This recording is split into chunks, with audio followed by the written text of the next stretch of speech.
తాజాగా దేశంలో పలు రాష్ట్రాలు ప్రధాన పట్టణాల్లో పాజిటివ్ కేసుల సంఖ్య పెరగటం ఆందోళన కలిగిస్తోంది. తన రూపాన్ని మార్చుకుని యుద్ధం చేస్తోంది. NB181 LF7 వేరియంట్లను భారత్ గుర్తించినట్లు Indian SARS-CoV-2 genomics consortium INSA-CoG వెల్లడించింది.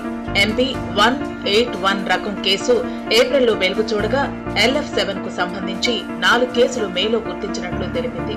అవి తమిళనాడు, గుజరాత్ లో నమోదయ్యాయి.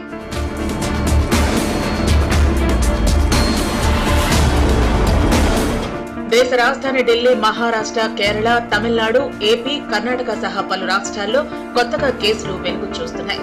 3 ఏళ్లలో తొలిసారి ఢిల్లీలో 23 మందికి వైరస్ సోకడంతో అంతా అప్రమత్తమయ్యారు. రోజు రోజుకు కేసుల సంఖ్య పెరుగుతున్నందున అన్ని రాష్ట్రాల ప్రభుత్వాలు ఆసుపత్రులను అప్రమత్తం చేశాయి. అయితే ప్రస్తుతం కేసులు నమోదవుతున్నప్పటికీ తీవ్రత తక్కువేనని ఇటీవల కేంద్ర ఆరోగ్య శాఖ పేర్కొంది.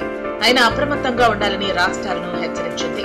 ఇలాంటి యూస్ఫుల్ అయ్యే ఇన్ఫర్మేషన్ తెలుసుకోవడం కోసం మన తెలుగు ఫ్యాక్ట్స్ ఇన్ఫో ఛానల్ని సబ్స్క్రైబ్ చేసుకోండి.